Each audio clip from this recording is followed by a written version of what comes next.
Understanding intellectuals हैं, there is no doubt about it.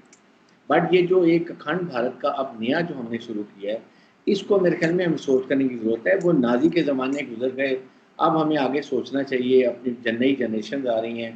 तो उस कॉन्टेक्स्ट में मैं ये बात करता हूँ कि हमें अब चाहिए कि हम बैठें, चाहे पाकिस्तान की लीडरशिप इंडिया जाए, इंडिया की पाकिस्तान आ जाए, it is immaterial, but we need to sit down and resolve the issues. जी मेजर साहब, लेकिन एक चीज और है कि आप लोगों को सीपैक से भी प्रॉब्लम है, और आपको लगता है कि जैसे ब्रिगेडियर साहब ने कहा कि बैठ के बात हो सकती है? दो तीन बातें हैं, मैं सीपैक पे आऊंगा। सबसे पहले मैं बात बता दूं, जो कुलभूषण जाधव की बात करी थी ब्रिगेडियर साहब ने। देखिए, अगर वो सर्विंग नेवल ऑफिसर होता और वो रॉ में होता, विद इन 24 आवर्स हमारी जो लेट फॉरेन मिनिस्टर है सुषमा स्वराज जी, वो कभी ये नहीं कहते कि हमारा बंदा है। इंटेलिजेंस एजेंसीज हर समय अपने ऑपरेटिव्स को डिनाई करती हैं, पहली चीज। मैं उस बात पे नहीं जाऊंगा कि किस तरीके से उनको किडनैप करा फिर आईएसआई को बेचा, मैं उस चीज में नहीं जाऊंगा। लेकिन पाकिस्तान में मुझे लगता है बहुत ज्यादा इसको क्रेडेंस दिया गया है, बहुत ज्यादा क्रेडिबिलिटी दी गई है कि देखिए उसका इकबालिया बयान है, he was sentenced to death by a military court. इकबालिया बयान की कोई वैल्यू नहीं होती दुनिया के किसी कोर्ट में, भारत का सुप्रीम कोर्ट तक इकबालिया बयान को कबूल नहीं करता है unless it is made in front of a magistrate और made in front of a जज। आप किसी का भी, आप देखिए, मैं किसी बंदे को लूं, ठीक है, आप मुझे अगर टॉर्चर करेंगे 2-3 दिन, तो 2-3 दिन के बाद मैं अपना नाम वैभव सिंह बता दूंगा, अगर आप चाहेंगे तो वो हो सकता है। तो आप मुझे अगर इतना मारे, इतनी तशद्दुद करें, तो मैं कुछ भी कबूल कर लूंगा। अपना दर्द रोकने के लिए इंसान झूठ बोल देता है, ठीक है। तीसरी बात मैं आपको बताता हूं कि वर्ल्ड की कोर्ट्स में आरजू जी, ये सब प्रूफ नहीं चलते जो पाकिस्तानी कह रहे हैं ना, उसने कबूल कर लिया, पासपोर्ट मिला। कोई भी, अगर आप लॉयर को आप इंटरनेशनल कोर्ट ऑफ जस्टिस में या कहीं पर भी ले जाएं अमेरिका के, 2 मिनट में वो खारिज कर देगा केस, इसमें दम नहीं है। अच्छा, दूसरी चीज है कि 1994 में इंडियन पार्लियामेंट ने एक रेजोल्यूशन पास करा था कि the entire state of Jammu and Kashmir belongs to India, which includes PoK and Gilgit Baltistan. As an Indian, my parliament's 1994 resolution supersedes United Nations Security Council resolutions of 1948.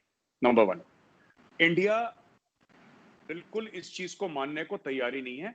तीसरी बात, ये जो हम लोग, आपने बात करी सीपैक की, देखिए साहब, कई पाकिस्तानी कहते हैं, मैं बस 1 मिनट लूंगा, कई पाकिस्तानी ये कहते हैं कि साहब इंडिया बड़ा जेलस है क्योंकि सीपैक है और इतनी बड़ी ट्रेड है।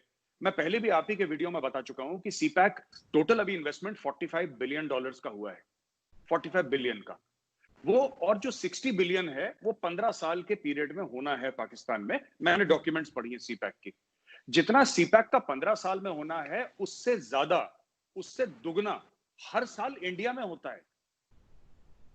इतना, उससे ज्यादा, उससे 1.5 गुना ज्यादा हमारी सिर्फ चाइना के साथ ट्रेड है। तो $60 billion for India is peanuts, मतलब ये हमारे लिए कुछ भी नहीं है।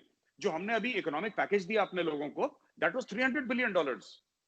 तो कोई भी, मैं पाकिस्तानी भाई बहन जो भी हमारे सुन रहे हैं, दोस्त हमारे सुन रहे हैं, किसी को भी लगे कि $60 बिलियन बहुत बड़ा है, नहीं है। $60 बिलियन हर साल, करीब $70 बिलियन हर साल चाइना को हमसे बेनिफिट होता है ट्रेड में। अच्छा, दूसरी चीज ये है कि मैं अक्सर ये बात पूछता हूं, मैं चाहता हूं ब्रिगेडियर साहब इस बात का जवाब दें।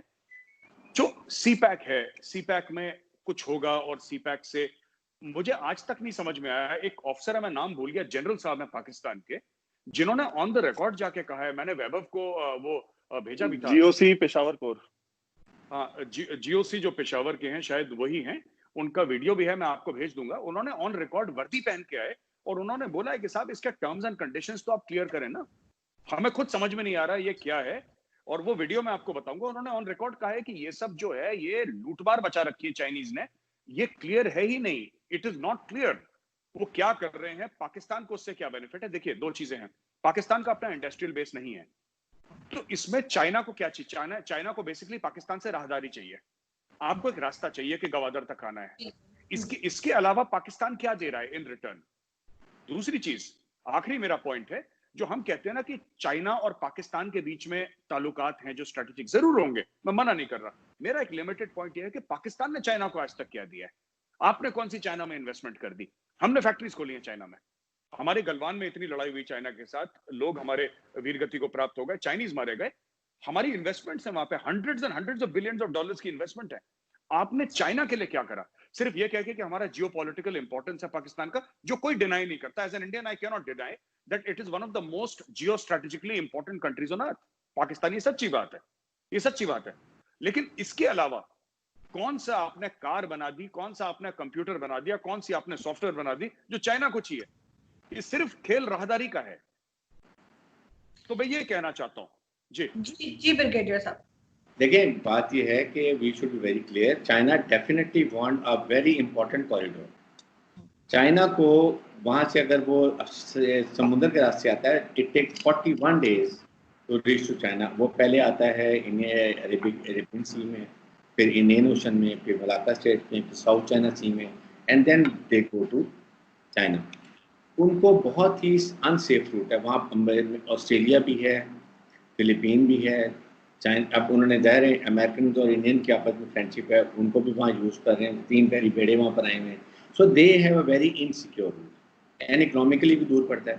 काशगर से लेके Gwadar port it takes 7 days to reach, और वो सेफ रास्ता, रोड कोई और मुल्क नहीं है, पाकिस्तान के थ्रू आ जाता है। तो next thing they want, Pakistan के इंटा चाहिए कि पाकिस्तान को इकोनॉमिकली बड़ी बेनिफिट होता है। जब यहाँ से 50% मिडल ईस्टर्न ऑयल जाएगा चाइना में, तो सारी रॉयल्टी पाकिस्तान को मिलेगी।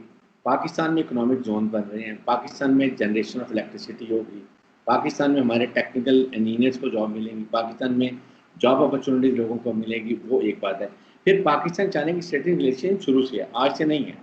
ज़ाहिर है कि we also needed a good friend, time tested friend to stand with us at the time of crisis, चाहे वो इंडिया के साथ हो, किसी और के साथ, and they always stand with अस। एक ये है, उन्होंने हमारे पास जेब थंडर का बहुत बड़ा प्लांट लगा के दिए, जो पाकिस्तान इंडिजिनस ये प्रोड्यूस करते हैं, कर जो कि इंडिया भी कहीं भी मेरे ख्याल में नहीं कर रहा। They must be trying it, I am sure कि जब करते हैं that is a different thing. एक तो ये रीज़न है। सेकंड देखें, ये इसलिए पाकिस्तान को गिव एंड टेक की बात नहीं है। ये जब मुल्कों की एक फ्रेंडशिप होती है और नेशनल इंटरेस्ट है कि हम we need a country which from give us well supply weapons, of course we pay for that. Likewise China के साथ हमारी इसी रिलेशनशिप है कि उसने हर दफ़ा पाकिस्तान की मदद भी की है। अब ये एनवायरनमेंट में पाकिस्तान और चाइना के लिए भी, इसके ऊपर इंडिया को या अमेरिका को कोई इतराज़ नहीं होना चाहिए। क्या हमने कभी इंडिया में इतराज़ किया कि इंडिया में फलां जगह पर रशियन इन्वेस्टमेंट आ रही है, या सऊदी अरब $70 बिलियन आ रही है, या अमेरिका की इतनी $1 बिलियन? हमने तो आज तक कभी नहीं बात की है। We have no concern. Likewise, when we are talking with investment in Pakistan and Gwadar port, इसलिए गवादर पोर्ट बने थे और बलोचियों को बड़ा फायदा होगा, हमारे भाइयों को, वहाँ इतना उनको रोजगार मिलेगा, इतनी डेवलपमेंट होगी, उनका एक इकोनॉमिक, उनका बिल्कुल होराइजन ही चेंज हो जाएगा। वो एक अलग इंसिडेंट होता है। तो बाकी ये इस बजाय इसके कि मैं तो ये कहता हूँ कि आप देखें, मैं I am convince after some time CPEC is operationalise, India के इंटरेस्ट में होगा कि इंडिया यहाँ पर आके खुद भी इन्वेस्टमेंट करें, उसको यूज करेंगे। ईरान इज ऑल्सो इंटरेस्टेड, बाकी सब इंटरेस्टेड हैं। इसलिए इकोनॉमिक फैक्टर जो होते हैं, इसमें एवरीबडी शुड पार्टिसिपेट और स्ट्रेंथ करें दूसरों को इम्प्रूव करने के लिए। इसी तरीके से Saudi Arab is not interested, कितना वो पैसे लेकर आ रहे हैं, यूएई वाली लेकर आ रहे हैं। एवरीबडी वांट के ये पोर्ट डेवलप हो, और ये अल्लाह की तरफ से इतना गहरा पोर्ट है, इसमें कितने बड़े बड़े जहाज यहाँ पर आ सकते हैं, इसकी डेप्थ बहुत ज़्यादा है, बहुत हैवी शिप्स यहाँ पर आ सकते हैं। तो इस लिहाज से देखें तो ये ओवरऑल इस खित्ते के लिए, सेंट्रल एशिया के लिए, अफगानिस्तान के लिए, ईरान के लिए, एंड ऑफ कोर्स अगर इंडिया यूज़ करना चाहे, everybody can use it for her एक इकोनॉमिक डेवलपमेंट के लिए चाहिए। तो ये बहुत बड़ी अपॉर्चुनिटी है हमारे लिए, इसके लिए किसी को इतराज़ नहीं होना चाहिए, चाहे वो बनता है नहीं बनता। बट आई थिंक हाँ, एक कोई बेहतर सजेशन हो तो ज़रूर इंडिया को देनी चाहिए कि जी नहीं, हम चाहते हैं इस तरह करें, तो we might also come and join you. ये ऑप्शन है जिसकी वजह से Pakistan is more concern CPEC के बगैर अमेरिका या इंडिया इसको क्रिटिसाइज करता है। Arzu, before you go to Weber, can I just make a quick one or two points? Sure. India, हमने कभी सीपैक के लिए ऑब्जेक्ट नहीं करा। हमारा सिर्फ वन सिंगल ऑब्जेक्शन है, सीपैक इंडिया से आता है।